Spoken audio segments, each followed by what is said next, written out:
Hello everybody, this is Hammer Striker here. I've got a couple revolvers on the table that might be something you might be comparing between if you're looking to get something that's a little bit past the utility revolver, wanting something with a little nicer trigger and more range day.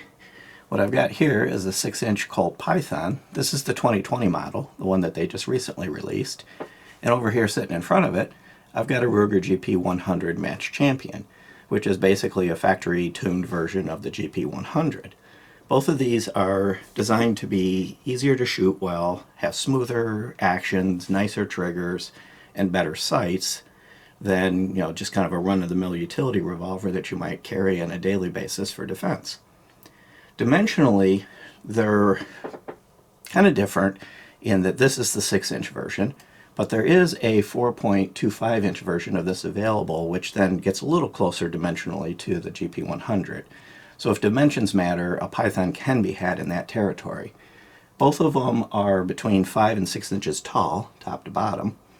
The 4.25 Python is 9.75 inches, and this is 9.5 inches. So if you get the apples-to-apples barrels, they're roughly equal. Of course, this one is 11.5 inches long because it's a 6-inch barrel.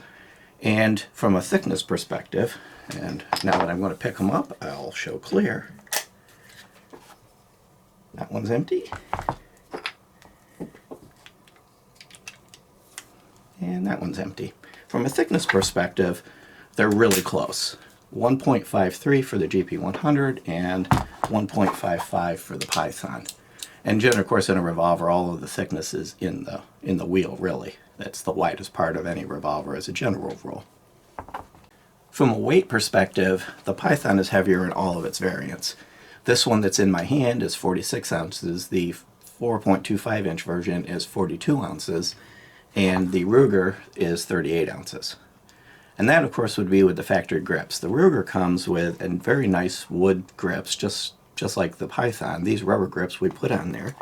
So this is the original grip. It's a full wraparound, and it is a wood laminate. Really nice looking grip. The rubber grip was just more comfortable, so the Hogue rubber grip was put on there just for comfort. And if I put them on top of each other, kind of tilt it up, get my fingers out of the way, you'll see that they're roughly the same size. The overall dimensions are almost identical. The curvature is a little different on the back strap, and of course, as I mentioned, it's a full wraparound.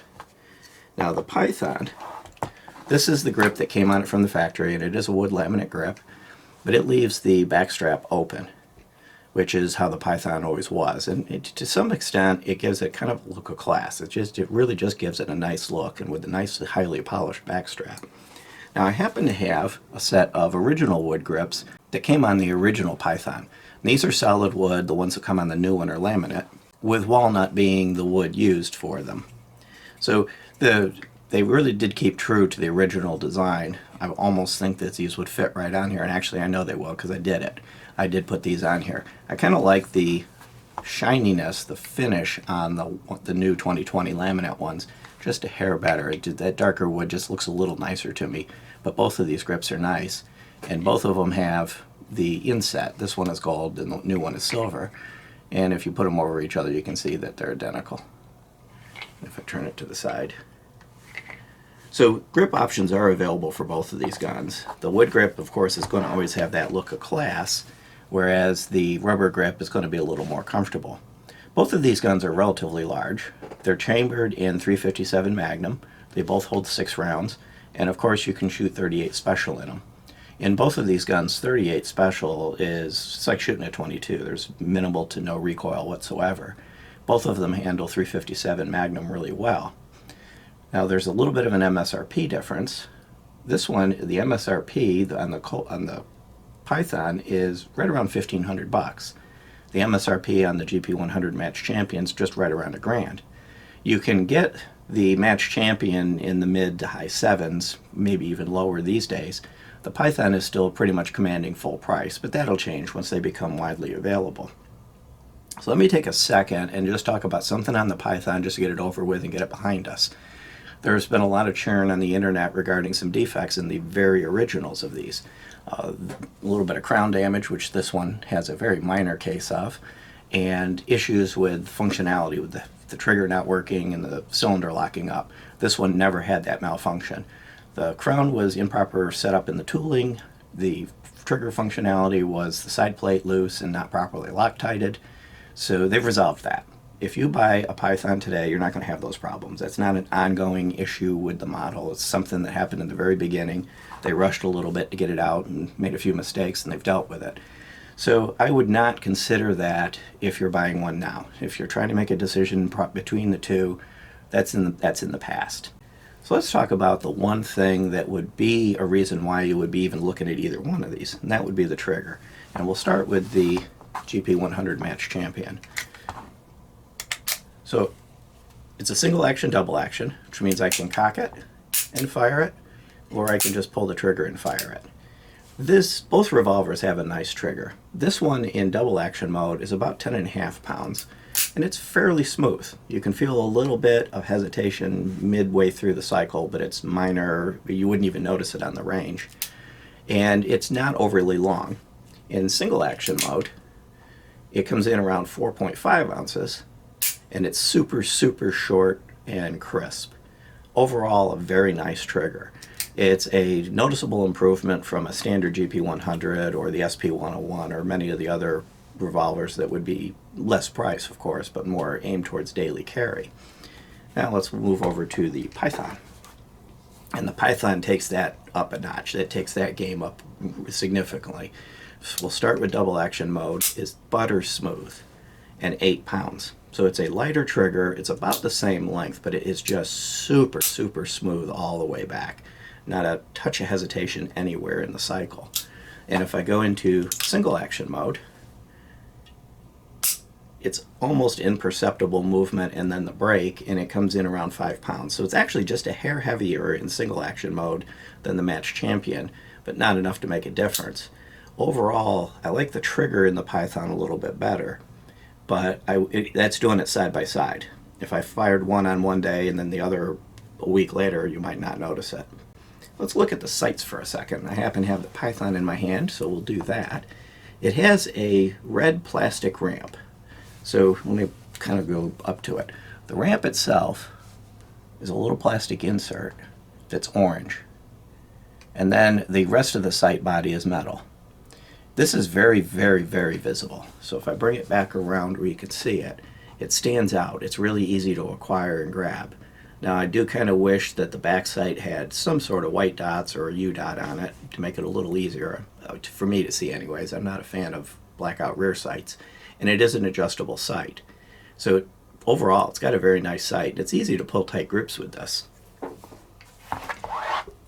Now we'll move to the GP100. Start with, it has an adjustable rear sight as well. There's also a variant of it that doesn't, but this one has the adjustable rear sight, and it's got a white U. That blurred out fuzz at the front is actually a fiber optic. If I can get it to focus. It's a fiber optic sight. And it's actually quite easy to see. It stands out nice in the light. I found the sight on the front sight on the Python just a hair easier to pick up, and I think it's because of the orange and the size of it. But you're not going to be in bad shape with either of the sights on either one of these guns. You're going to find it easy to find your target and line up on it. So kind of to take it back around to the original discussion, which is you're looking for a nice trigger revolver. You're looking for something in this category that either one of these two is meant to fill, and you're trying to decide. Well, $1,000 territory MSRP. I'm just going to use MSRP. Street price varies so radically that it'll vary at the moment you're looking. You're going to get a very nice trigger. You're going to get quite nice grips if you leave the factory grips on. So you're going to get a nice looking revolver. You can see that the profile is nice looking. It's polished. It's a well done, well executed revolver, which typically Ruger does. And you're going to get a very good trigger, though you'll feel a little hair of roughness here and there in parts of the cycle. It's not enough that's going to affect your range day, but it's not as refined. So you're going to drop another $500, give or take, depending on times, and you're going to step up to a very refined revolver where everything is butter smooth. There's no drag. There's nothing in the cycle. And the next step up in trigger, you're going to get the iconic looks of the Python, the vent rib barrel, there's a number of things that when you drop that extra 500, you're stepping up in. A lot of that's going to depend on what you want to do with it. If you just want a nice ranged A revolver, but you don't want to wreck your budget, then the Match Champion will probably fit the bill. If you're looking for, at least between the two of these, the ultimate in smoothness and refinement, then yeah, move up to the Python. And the Ruger it's a nice gun. The Python's just the next level. And on an interesting note, when we were looking at this, preparing to do the video, we started to try to think of which one each one of us would prefer. And I was going to kind of lean towards the Match Champion at the time. I hadn't handled it just recently, and the $500 can be a noticeable, motivation to choose something. But when I got to playing with it before the video to kind of make sure I've got my thoughts refined, I handled it, I liked it, I picked up the Python, and I operated it, and it was over with. The Python immediately became my choice. $500 can make a difference. If your budget isn't going to support $500, there's nothing wrong with this gun. But if you've got the money, the Python is actually going to be the smoother of the two. It's $500 more, of course. An extra $500 over the Ruger is what I'm meaning to say there. The Colt Python just has those things you're looking for, along with the iconic looks in that revolver territory. So bring on those zombies. Well, at least only 6 of them, or maybe 12 of them. Might be able to take care of 12 zombies. But beyond that, if you like our videos, please give us a thumbs up, share, subscribe, check us out on Facebook, Twitter, Patreon, kind of all over the place. And have a great day. Thank you.